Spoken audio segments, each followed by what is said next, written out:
ஹர நம பார்வதி பதையே ஹர ஹர மகாதேவா. தென்னாருடைய சிவனையே போற்றி, எந்நாட்டவர்க்கும் இறைவா போற்றி. காவாய் கனகத்திரளே போற்றி, கைமலையானே போற்றி போற்றி. பேரன்பு சார்ந்த பக்த மெய்யன்பர்களே, நமது கிளாங்காடு கிராமத்திலே எழுந்து அருள்பாலிக்கக்கூடிய பரிவார தேவதைகளுடன் கூடிய ஸ்ரீ இடுக்குத்தொண்டு சொலைமாட சுவாமி ஆலயத்தினுடைய மகா கும்பாபிஷேக பெருஞ்சாந்தி பெருவிழாவானது இன்று காலை முதல் மகா கணபதி மகாலட்சுமி நவக்கிரக வேள்வியுடன் இனிதே துவங்கப்பெற்று மாலை 3 மணி அளவிலே குற்றாலம், பாபநாசம் மற்றும் வெளியிலிருந்து ராமேஸ்வரம், காசி இந்த க்ஷேத்திரத்தில் இருந்தெல்லாம் புனித தீர்த்தங்களை எல்லாம் கொண்டு வரப்பெற்று ஆலயத்தை மற்றும் யாகசாலையை வளமாக வந்து மாலை 4:30 மணிக்கு மேலாக விநாயகர் பூஜையுடன் துவங்கப்பெற்று புண்ணியாக வாசனம், வாஸ்து சாந்தி பூஜை, பிரவேச வழி, மிருத்சங்கிரகணம், அங்குரார்ப்பணம், ரக்காபந்தனம், கும்ப அலங்காரம், கலாகர்ஷணம் இந்த பூஜைகள் எல்லாம் நிறைவு பெற்று தொடர்ச்சியாக யாகசாலையிலே கலசங்களில் வேதிகார்ச்சனை பூஜையும், அக்னிகாரியம் என்று சொல்லக்கூடிய நெருப்பிலே தெய்வங்களை எழுந்தருள செய்யும் வைபவம் நடைபெற்று இப்பொழுது மூலாலயத்திலே இருக்கக்கூடிய தெய்வங்கள் எல்லாவற்றிற்கும் எந்திர ஸ்தாபனம் செய்யும் வைபவம் நடைபெற்று கொண்டிருக்கிறது.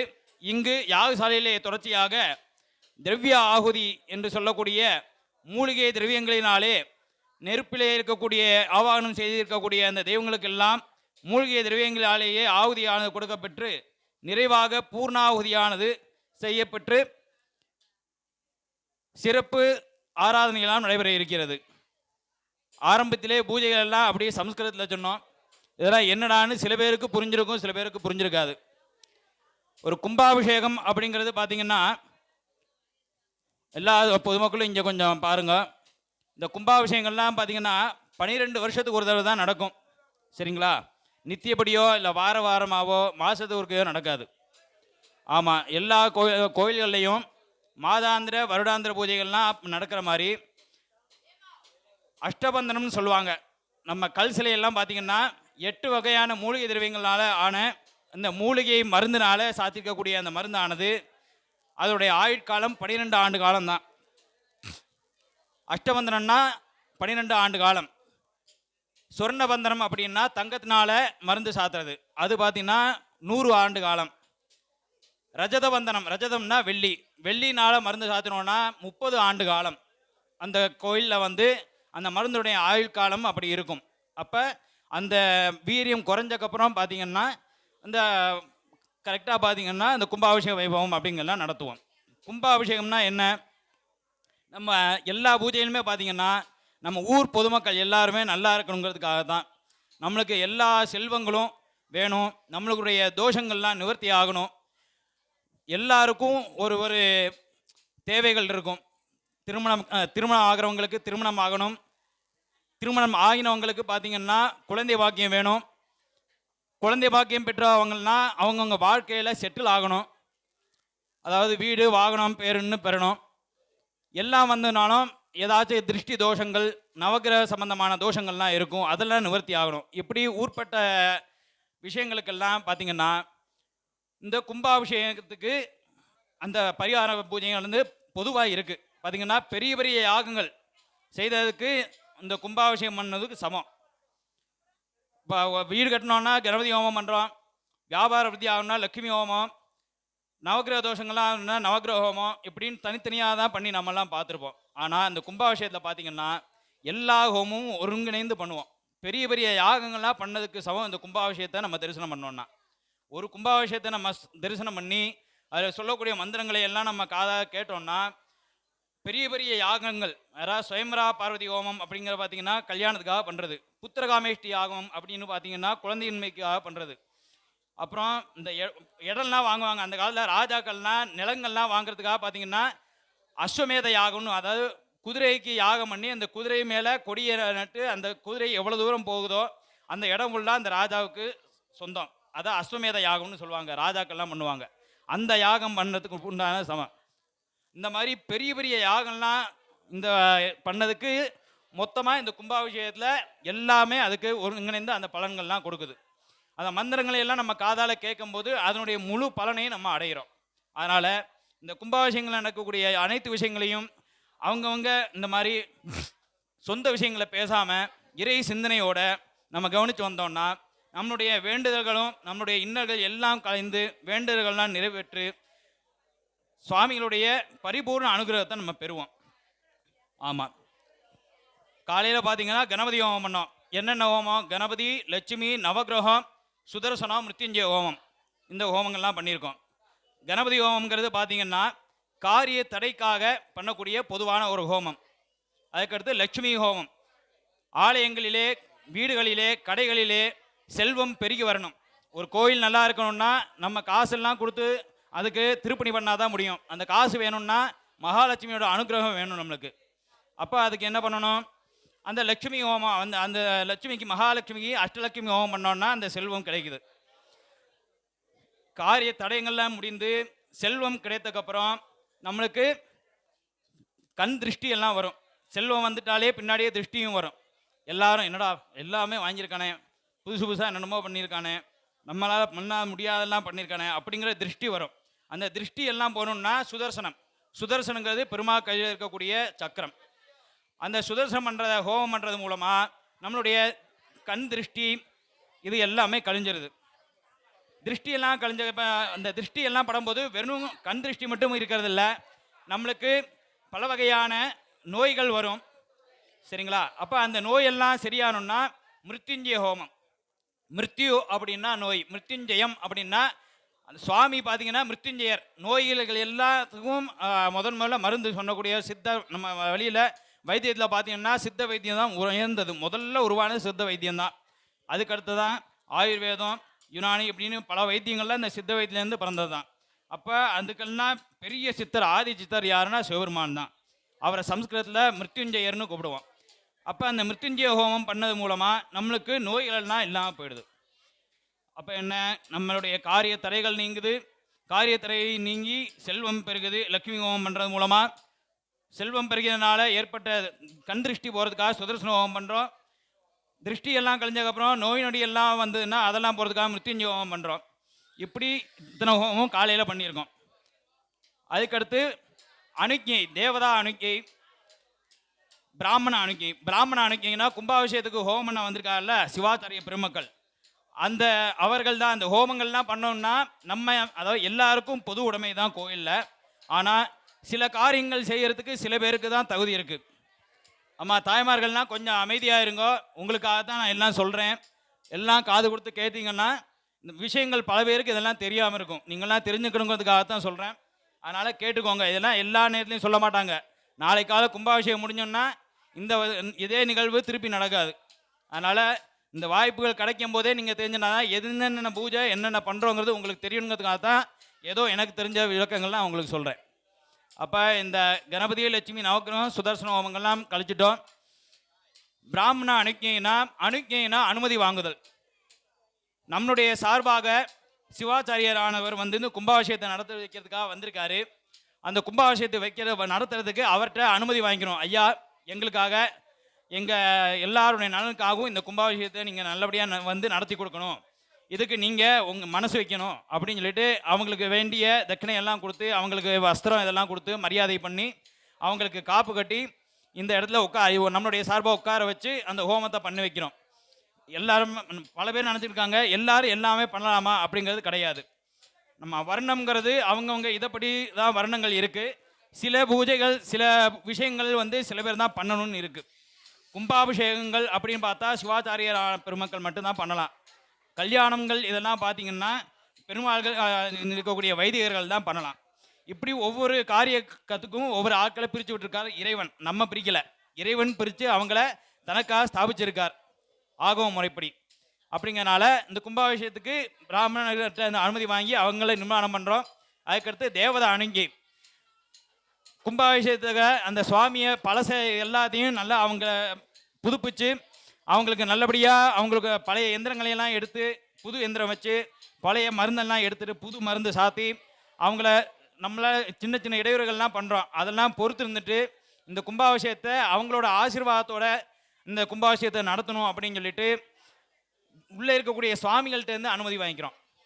அவங்க அம்மா அப்படி அனுமதி வாங்கிட்டு விக்னேஸ்வர பூஜை முதல் காரியமே பார்த்தீங்கன்னா எப்பயுமே ஒரு காரியம் ஆரம்பிக்கிறோம் அப்படின்னா விநாயகர்கிட்டேருந்து தான் ஆரம்பிப்போம். முன்னோர்கள் எப்பொழுதுமே பார்த்தீங்கன்னா எந்த காரியம் ஆரம்பித்தாலும் எழுத கூட செஞ்சோன்னா பிள்ளையார் சொல்லி போட்டு தான் எடுப்போம். ஒரு காரியம் ஆரம்பிச்சோன்னா விநாயகரை வேண்டிக்கிட்டு தான் ஆரம்பிப்போம். எதுக்குன்னா அவர் பேரிலே விக்ன ஈஸ்வரர். விக்னம்னா தடை, ஈஸ்வரன்னா தடையை நீக்கக்கூடியவர்.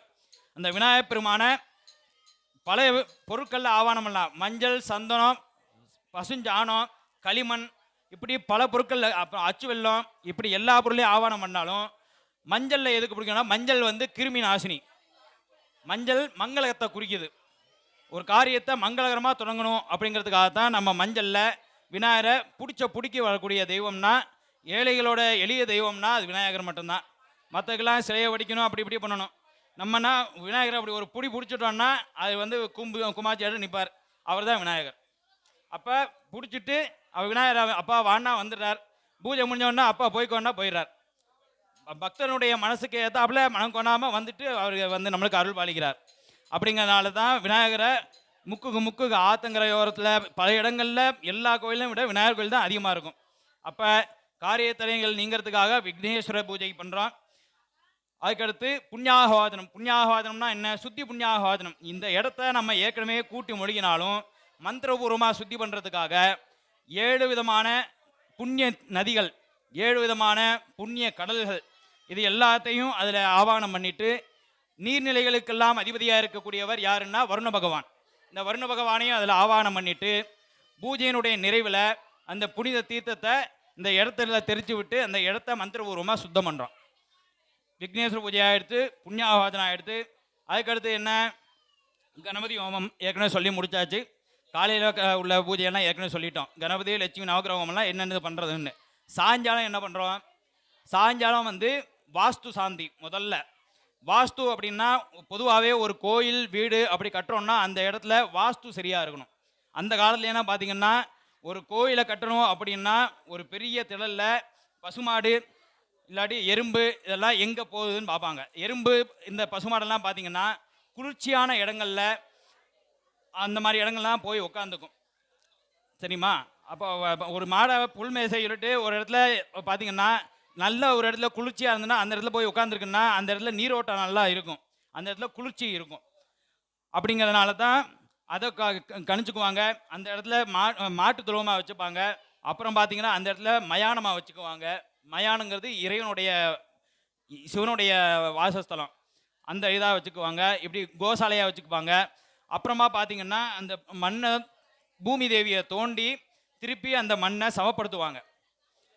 அது அப்படி சமப்படுத்தினா தான் அந்த மண்ணை தோண்டி மூடும்போது ஏற்கனவே தோண்டி எடுத்த மண்ணை விட கூட இருக்கணும். அப்படி இருந்தால் தான் அந்த பூமி வந்து கட்டிடம் கட்டுவதற்கு போதுமான அந்த சக்தியை கொண்டிருக்க பூமியாக இருக்கும். அப்படி அந்த பூமி பூஜையெல்லாம் பண்ணிவிட்டு வாஸ்து புருஷன் அவரை அந்த இடத்த அவர் பூஜை பண்ணுறது மூலமாக வாஸ்து சம்பந்தமான ஏதாவது சின்ன சின்ன தோஷங்கள் இருந்ததெல்லாம் போகணும்.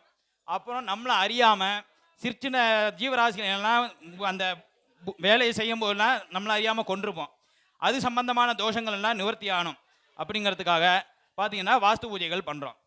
வாஸ்து பூஜை முடிஞ்சக்கப்புறம் பார்த்தீங்கன்னா பிரவேச பலி. இறைவன் இருக்கக்கூடிய ஆலயத்தை சுற்றிலும் நம்ம திருவீதி உலான்னு சொல்லுவோம். அதாவது கோயிலை சுற்றி சுவாமி வந்து வாகனத்தில் வந்து உலா வர்றாருல, அந்த ரத வீதி கோயிலுக்குள்ளே சுற்றி இருக்கக்கூடிய இடத்துல எல்லாம் பார்த்தீங்கன்னா அஷ்டதிக் பாலகர்கள் அஷ்ட பலி விடுறதுக்காக பார்த்தீங்கன்னா பலி பீடம் வச்சுருப்பாங்க.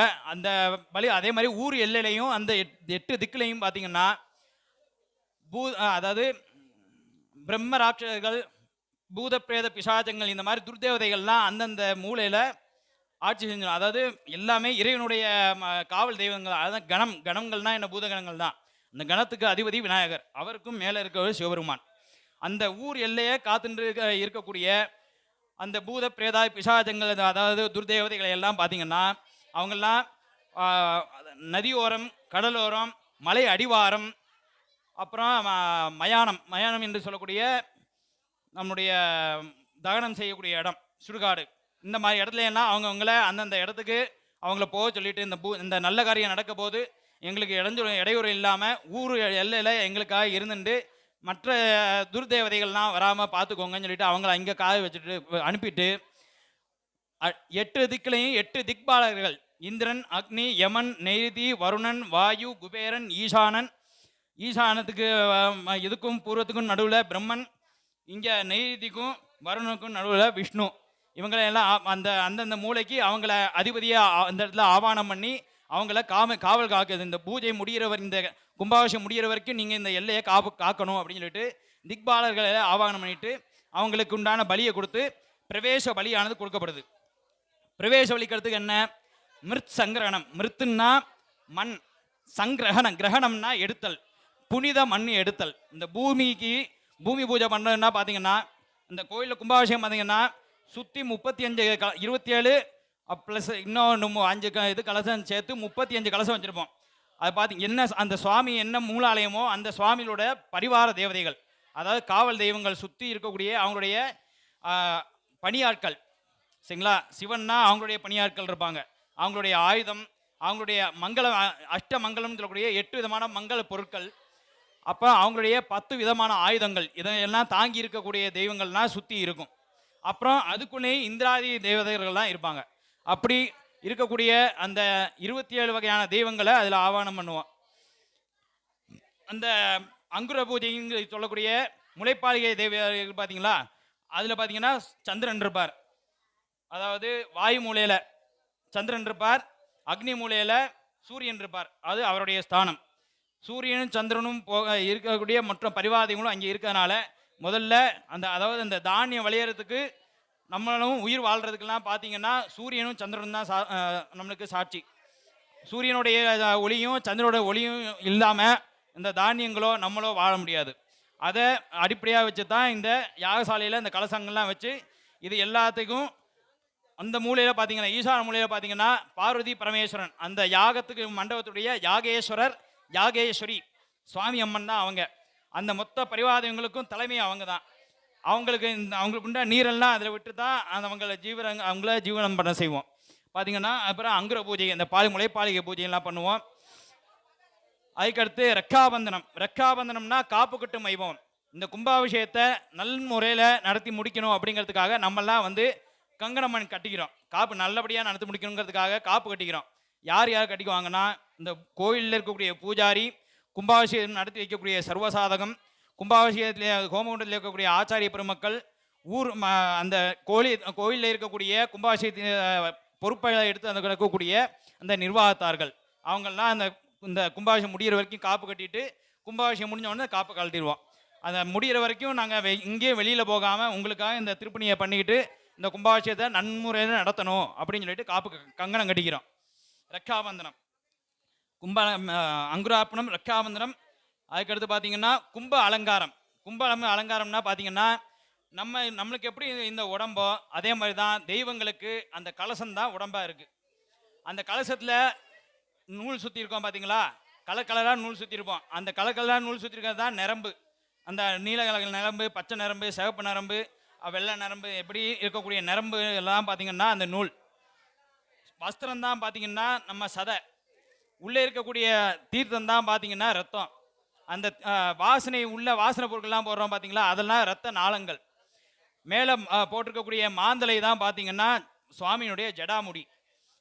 அதுக்கு மேலே வச்சிருக்கக்கூடிய தேங்காய் தான் சுவாமியுடைய அதாவது மூஞ்சி, முகம். அதில் 3 கண் இருக்கும். ஈஸ்வரனுக்கு 3 கண்ணு இருக்கும். அதனுடைய சாட்சியாக தான் அதில் பார்த்தீங்கன்னா முக்கண்ணு இருக்கும். அந்த மேலுக்கு இந்த குடுமி தான் பார்த்தீங்கன்னா நம்ம உள்ளே இருக்கக்கூடிய சுவாமியுடைய ஜடா சிகை.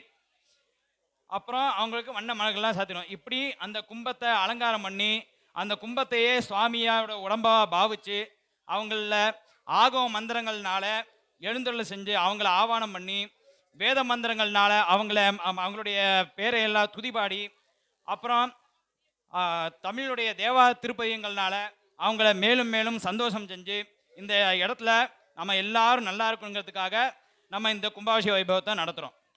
என்ன மிருச்சங்கிரவணம் பண்ணியாச்சு, அங்குரார்ப்பணம், ரக்ஷாபந்தனம், கும்ப அலங்காரங்கிறது சொல்லிட்டோம். இந்த இப்போ சொன்ன மாதிரி அந்த மாதிரி சுவாமியா என்ன சாமியோ அந்த சுவாமியை பாவனை பண்ணிட்டு மலர்களாலையும் வாசனை பொருட்கள்னாலையும் சுவாமியை அலங்காரம் பண்ணி யாகசாலை பிரவேசம் பண்ணி சுவாமியை உள்ள யாகசாலையில் பார்த்திங்கன்னா அடியில் நெல் தானியங்கள்லாம் போட்டு இலையை போட்டு அதில் வைக்கிறது மூலமாக நம்ம சொல்லக்கூடிய மந்திரங்கள் எல்லாத்தையும் வாங்கிக்கிட்டு அந்த தானியங்கள் பார்த்திங்கன்னா மந்திரங்களை கிரகித்து அந்த கலசத்துக்கு கொடுக்கக்கூடிய சக்தியை கொடுக்கக்கூடியது. அந்த மேலே கலசத்துக்குள்ள பார்த்திங்கன்னா தர்பை மூலமாக ஒரு கூர்ச்சம்னுங்கிற சொல்லக்கூடிய அந்த ஒரு இதை போட்டிருப்போம். அது பார்த்திங்கன்னா ஆண்டனா மாதிரி நாம் சொல்லக்கூடிய மந்திரங்கள் எல்லாத்தையும் கிரகித்து உள்ளே அதை செலுத்தி அந்த இறை சக்தியை உள்ளே செலுத்தக்கூடியது. மந்திரங்கள் எல்லாத்தையும் அது கிரகிச்சுக்கும். இந்த கிரகண காலத்துலலாம் பார்த்திங்கன்னா தர்பையை வந்து நம்ம லிக்விட் இதிலெல்லாம் தண்ணீர்களையெல்லாம் போட்டுக்குவோம். ஏன்னா அந்த கதிர்வீச்சுகள் எல்லாத்தையும், அதாவது கெட்ட கதிர்வீச்சுகள் எல்லாத்தையும் பார்த்திங்கன்னா அதுக்குள்ளே இழுத்துட்டு உள்ளே அதை விடாது, அது கிரகிச்சுக்கும். அதை எடுத்து திருப்பி வெளியில் போட்டதுக்கப்புறம் பார்த்திங்கன்னா அந்த பொருட்கள்னால் பழையபடி பழைய இதுகளோடு இருக்கும். அப்போ அந்த தர்பைக்கு அவ்வளோ சக்தி இருக்குது.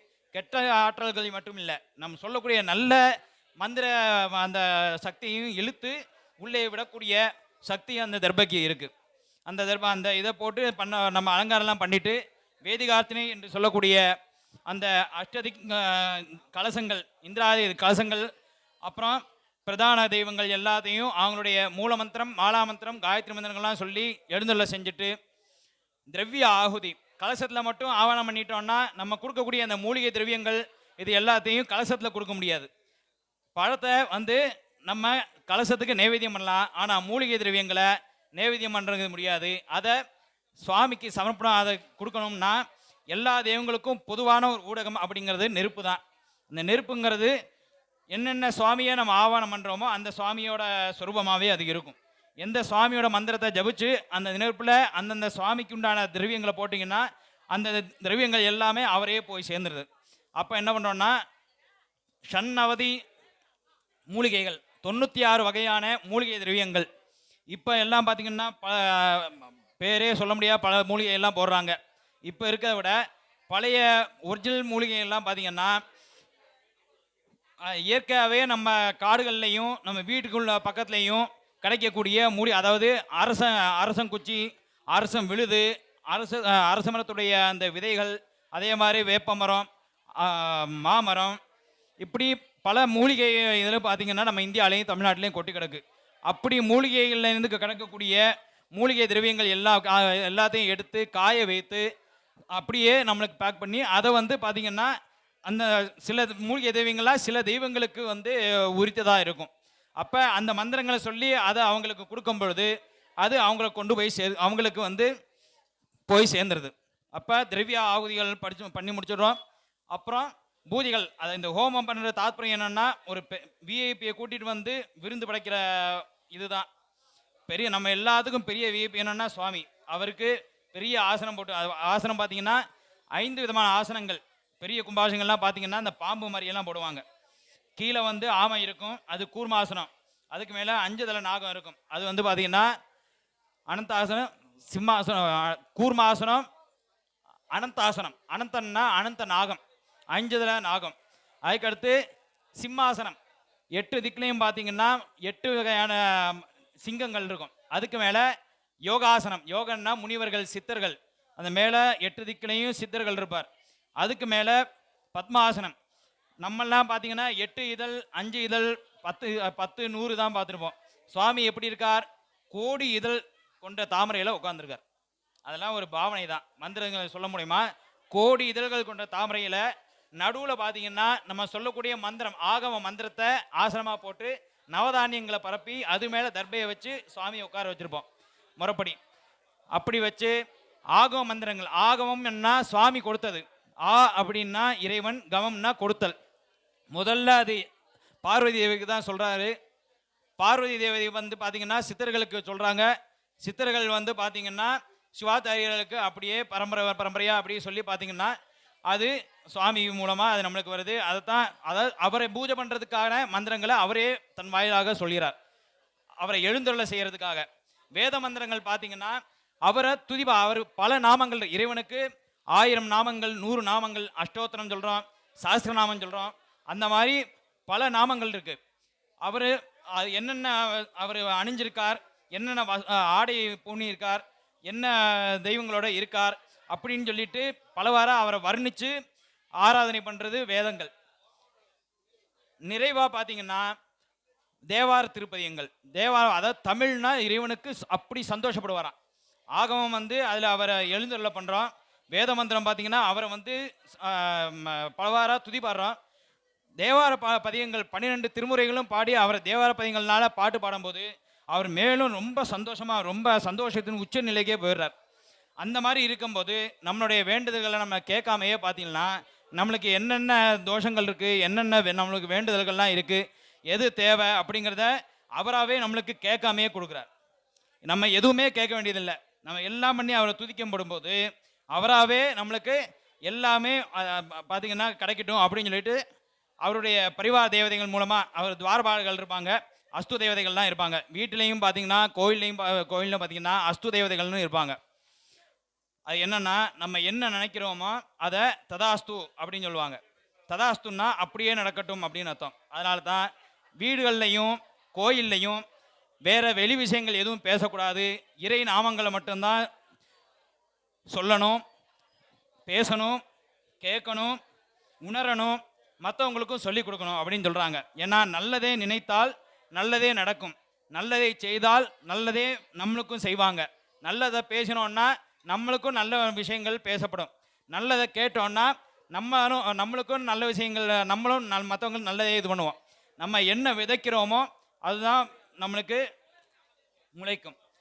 நவதானியங்கள் விதைச்சது நல்ல விதமான நம்மளுக்கு ஆரோக்கியமான தானியங்கள் விதைச்சாதான் ஆரோக்கியமான தானியங்கள் வரைக்கும். விஷச்செடியை வசத்தோன்னா விஷச்செடி தான் வருது. அப்போ என்ன சொல்கிறாங்க, நம்ம நல்லதை பேசினோன்னா நல்லதை கேட்டோன்னா எல்லாம் நல்லதாகவே நடக்கும் அப்படிங்கிறதுக்காக அந்த இடத்துல அஸ்து தேவதைகள் இதெல்லாம் இருக்காங்க. அதன் மூலமாக அந்த அஸ்து தேவதைகள் மூலமாக இறைவன் நம்மளுக்கு வேண்டியதை கொடுக்குறார்.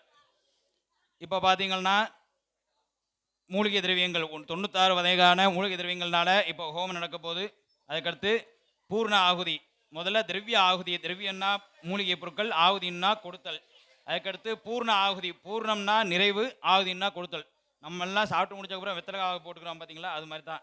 வெத்தலை பாக்கு வச்சு சுவாமிக்கு நாங்கள் கொடுத்த பொருட்கள் எல்லாம் உங்களுக்கு ஜீரணமாகணும்னு சொல்லிட்டு அவர் நிறைவாக அவருக்கு வெத்தலை பாக்கு கொடுத்து அவருக்கு பூர்ணாவதி பண்ணிவிட்டு கலசத்துலேருந்து சுவாமியை திருப்பி மண்ணில் ஆவானம் பண்ணோம். பூஜை ஹோமம் முடிஞ்ச நிறைவில் பார்த்தீங்கன்னா சம்யோஜனம் அப்படின்னு சொல்லக்கூடிய மந்திரத்தினால நெருப்புலேருந்து திருப்பி கலசத்தில் இறைவனை கொண்டு செலுத்தி அவருக்கு தூப தீப நெய்வேத்திய கற்பூர ஆரத்தி மூலமாக சோடசோபசார பூஜைகள்லாம் நடந்து தேவார, அதாவது ஆகம வேத திருப்பதி தேவார பாடல்கள்னால அவர்களை சதுர்வேத பாராயணங்கள்னாலையும் தேவார பதிகங்கள்னாலையும் சுவாமியை இப்போ வந்து நம்ம ஆராதனை பண்ணிட்டு நிறைவாக மகா தீபாராதனையெல்லாம் நடைபெற்று நம்மளுக்கு அவருடைய அருட்பிரசாதமாக விபூதி குங்குமம் மற்றும் பிரசாதங்கள்லாம் கொடுக்க இருக்கும். இப்போ பார்த்தீங்கன்னா திரவியாவதி நடக்க போகுது. அதுக்கு அடுத்து தொடர்ச்சியாக பூர்ணாவதி நடக்க போகுது. ஓம் கணானாந்த்வா கணபதியும் ஹவாமஹே கவிம் கவீனாம் உபமஸ்ரவஸ்தமம் ஜேஷ்டராஜம் பிரம்மணாம் பிரம்மணஸ்பதான சின்மன் உதிபேசி தசாதனம் ஏகதந்தாய வித்மஹே வக்ரதுண்டாய தீமஹே தன்னோ தந்தி பிரச்சோதயாத். ஓம் ஸ்ரீம் ஹ்ரீம் க்ளீம் க்ளௌம் கம் கணபதயே வரவத சரதனம் மேவசமான ஆனந்த பைரவி என்ற ராகத்தை ஆனந்த கோலாகலத்தை வாசிக்கவும்.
சுவாமி இப்பொழுது கல்யாண கோலத்தில் காட்சியளிப்பதால் கல்யாணி என்ற ராகத்தை வாசிப்போம்.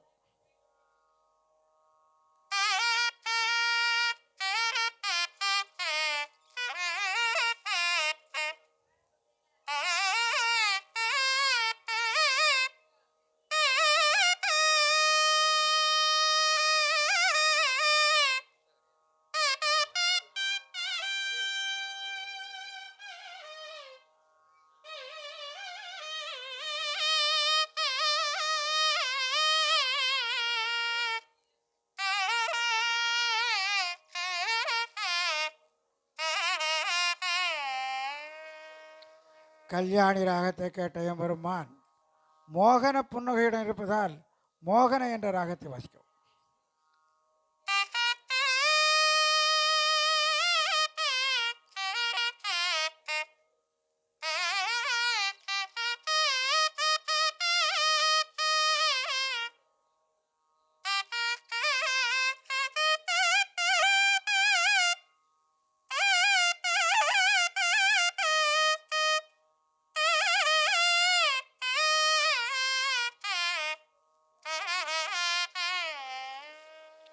மோகன ராகத்தை கேட்ட எம்பெருமான் பைரவி ராகத்தை வாசிக்கும். பைரவி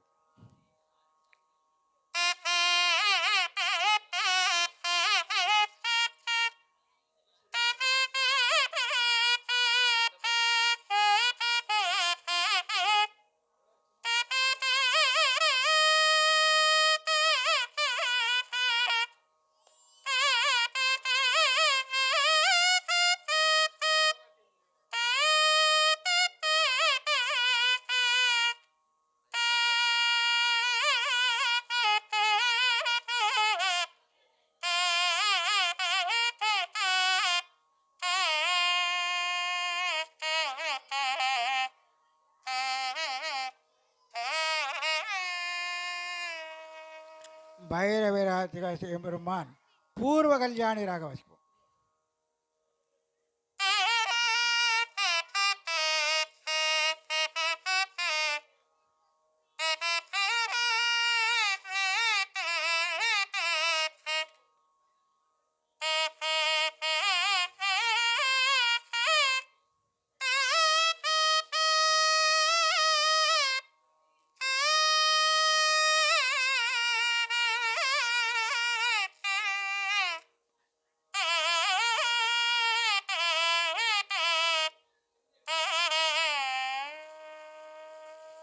பூர்வ கல்யாண ராகத்தை அடுத்து தோடி ராகம் வாசிக்குவோம்.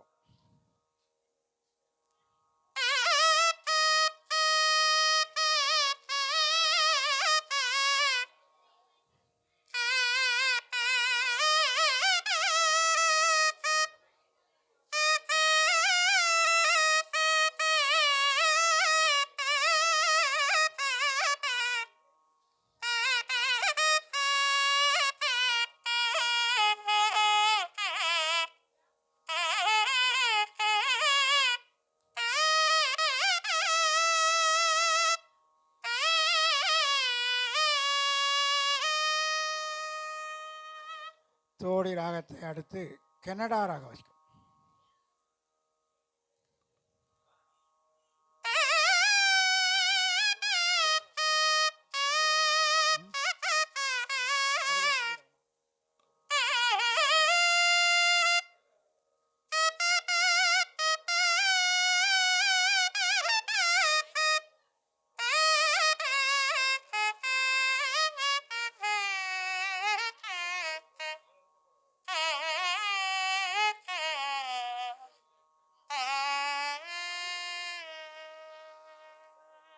ஷண்முக பிரியா ராகம்.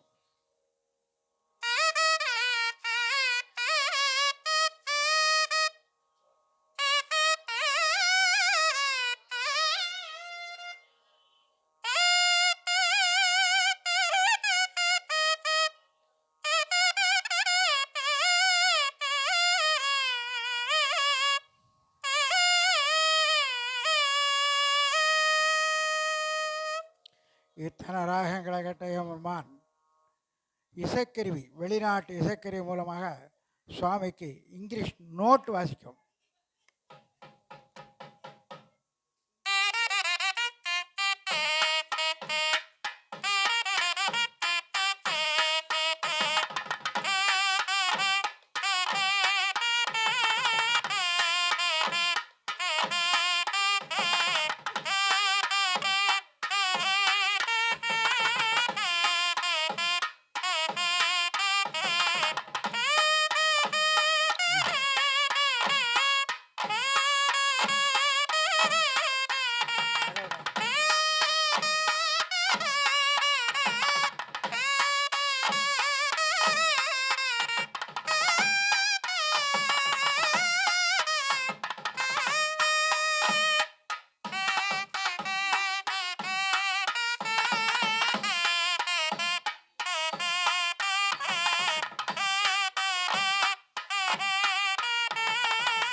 கைட்டே இப்படி இருக்க மாமா உள்ளதாகாது மாமா கூட அப்படி போயிருங்க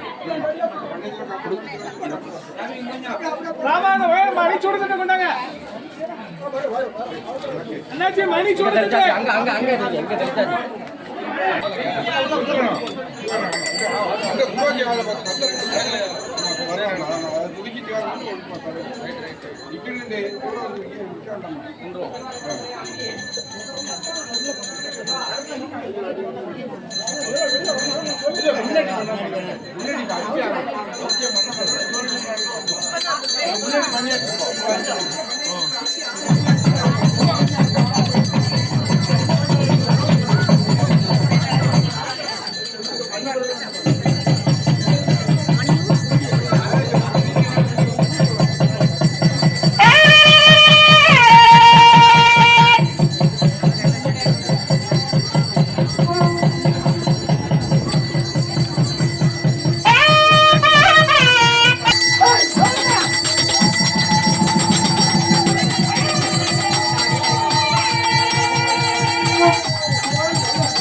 நீங்க நின்னா நான் சவுண்ட் கொடுங்க. ஆமா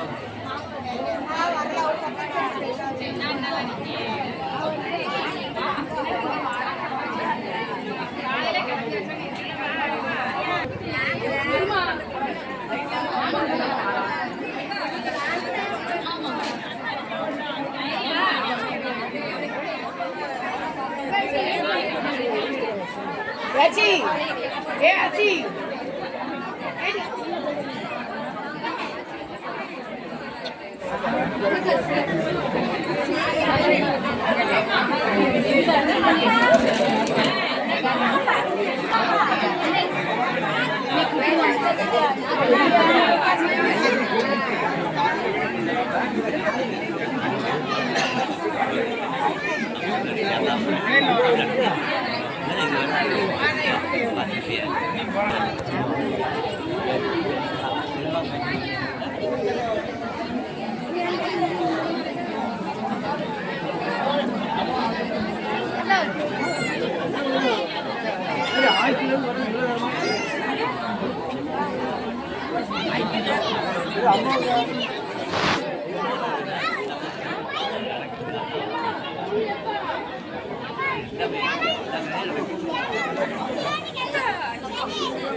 அப்படியே கொடுத்து போகலாம்.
எனக்கு பணிவிடை செய்ய போத்துறாயா? எனக்கு பணிவிடை செய்ய போத்துறாயா? சரியா சரியா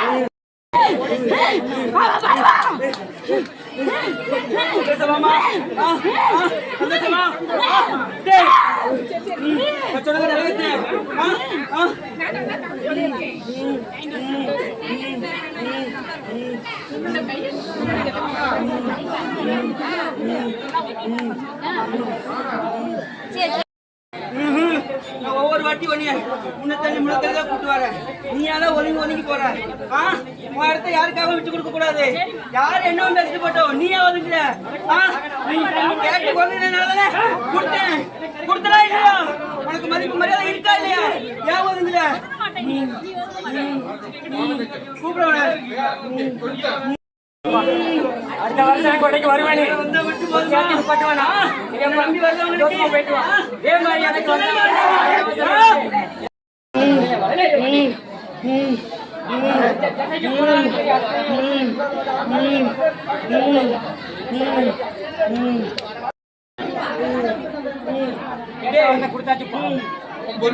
நானாச்சு மத்திய மாசம் நடத்தி ஆகும் நான் ஆச்சுன்னு வாக்கு கொடுத்தேன்.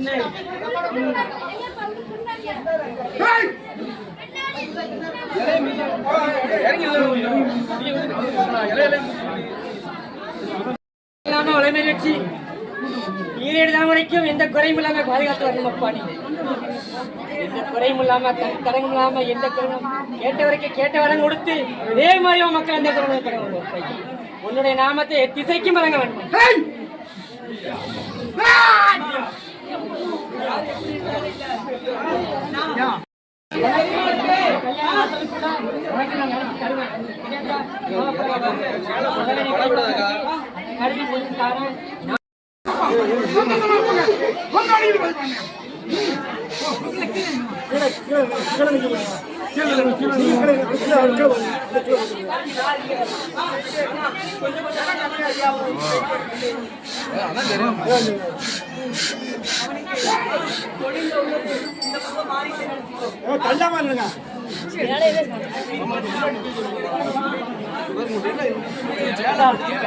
சந்தோஷமா இருக்கேன்.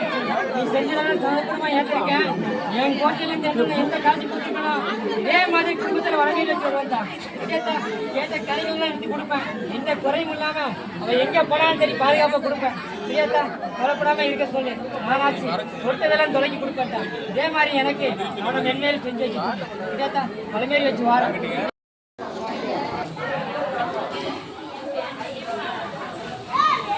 நீங்க சாப்பிட்டீங்களா? நான் சாப்பிட்டேன்.